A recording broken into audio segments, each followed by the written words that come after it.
কি ব্যাপার অফিসার, বাড়িতে সিভিক ভলেন্টিয়ার পাঠিয়ে আমাকে এখানে ডাক করা হয়েছে? আমাদের কাছে খবর এলো তোর গানে খুব চর্বি হয়েছে বলছে। কি এসব আজে বাজে উল্টো পাল্টা কথা বলছেন? যা বলার সরাসরি বলেন। তুই নাকি এমএলএ কালু সাহেবকে মেরেছিস, তার লোকজনকে মেরেছিস, বিশাল বড় ডন হয়ে গেছিস নাকি তুই? জানিস একটা এমএলএর গায়ে হাত দেওয়ার জন্য তুই আমরা কি করতে পারি? স্যার একটা কথা বলবো আপনাকে, যদি কিছু মনে না করেন। তুই আবার কি বলবি?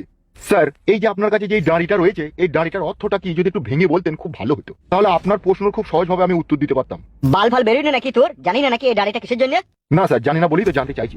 বকাচ্চুদা, ওই দাড়িটা ওখানে থাকার মানে হচ্ছে এই সমাজে কিছু মূর্খ মানুষ রয়েছে অশিক্ষিত, তারা এখন আইন কানুন সম্বন্ধে ততটা বুঝতে পারে না।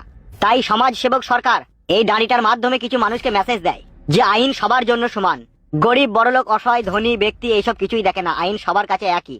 সেই জন্য দুটো পাল্লাই সমান। দেখতে পেয়েছি না বোকাচ্চুদা, বাটখারা না চাপিয়ে দুটোই সমান সমান হয়ে আছে। থ্যাংক ইউ স্যার, খুব সুন্দর করে বুঝিয়ে দেওয়ার জন্য। তো টাগলা বাবা অফিসার, আমার প্রশ্নটা এখানেই। আইন যদি সবার জন্য সমান হয়, তাহলে প্রশ্নটা কেন আমাকে একা করা হচ্ছে যে আমি এমএলএ সাহেবের লোকজনকে আর এমএলএ সাহেবকে পিটিয়ে মেরেছি? এই প্রশ্ন তো এমএলএ কালু সাহেবকেও করা উচিত আপনার, যে কেন কি কারণে তোমাকে মরুভূমি মারলো। না না, এই প্রশ্নটা তো অফিসার করেনি এমএলএ সাহেবকে। এই অত কথা বলিস কেন, চুপ করে থাকতো। I am really sorry sir. MLA Kalu সাহেব একটা সাধারণ জনগণের প্রতিনিধি, সে যা করবে সে যা বুঝবে সেটাই তো ঠিক। তার কাছ থেকে প্রশ্ন চানো আমাদের একটা আহামুখী কাজ হবে না? অন্যায় তো করেছিস তুই, ভুল তো করেছিস তুই, প্রশ্নের উত্তর তো তোকেই দিতে হবে। ঠিকই বলেছেন স্যার। তাহলে আপনার এই আইনের ধর্মের দাঁড়িটা এখানে থাকা তার কোনো প্রশ্নই ওঠে না। এটা কোনো ভাঙাচোরার আড়তে পাঠিয়ে দেন, সেখানে ভাগড়ি মাল ওজন করবে। কোনো মানুষের সত্য মিথ্যা এখানে যেন ওজন করা না হয়। বে তুই জ্ঞান দিচ্ছিস নাকি আমাকে? শালাকে জেলের ভিতরে ভরিয়ে এখন পচিয়ে দেবো। স্যার গরিব সাধারণ মানুষ এখানটায় এসেই ভয় করে। ওই যে বললেন আপনি, কথা বললে জেলের ভিতরে ভরি পচিয়ে দেবো। তারা যে নির্দোষ, তারা যে অন্যায় করেছে তার প্রমাণ করার সুযোগই দেন না আপনারা। তারা কিছু বললে জেলে ভরে দেওয়ার ভয় দেখান, তার উপরে টর্চার করার ভয় দেখান, সেই জন্য তারা কিছু আর ভয়ে বলতেও পারে না। যে দোষ না করেও তারা নিজে থেকে দোষ কবুল করে নেয়। মরুভূমি বেশি জ্ঞান দিস না তুই আমাকে। জ্ঞান দিনই বুঝিয়ে দিচ্ছি যে আপনি একটা আইনের লোক হয়ে এইভাবে বেআইনি করাটাও আপনার উচিত হচ্ছে না। বে তুই আমাকে আইন কারণ শেখাচ্ছিস নাকি?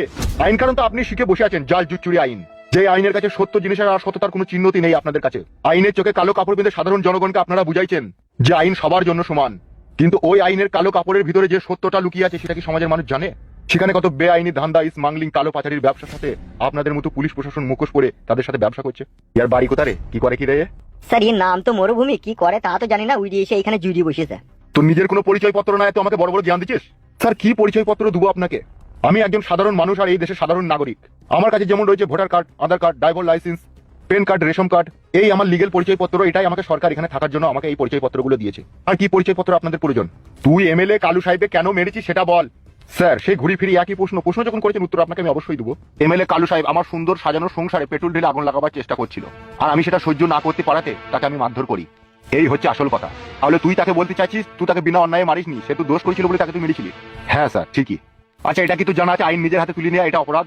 আপনার কি এটা জানা আছে অফিসার, তার নিজের প্রতি যদি কোনো আক্রমণ আসে তাহলে সে সেই আক্রমণটাকে রক্ষা করার জন্য নিজের হাতে সে আইন তুলে নিতেও পারে? তাই আমাকে ওরা আক্রমণ করে আমার উপরে চড়ার হয়ে হামলা করতে, আমাকে মারধর করতে এসেছিল, আমি সেই জন্য ওদেরকে মেরেছি। ঠিক আছে, এটাকে আমি বিশ্লেষণ করে ভালোভাবে চেক করে দেখছি, তারপরে তোর ব্যবস্থা করছি। তাহলে এখন কি আমি আসতে পারবো? ঠিক আছে যা, আর যা কিছু করবি খুব সাবধানে বুঝে সুঝে। সে আপনাকে বুঝাতে হবে না, সেটুকু বুঝার ক্ষমতা আমার আছে। চলেছ।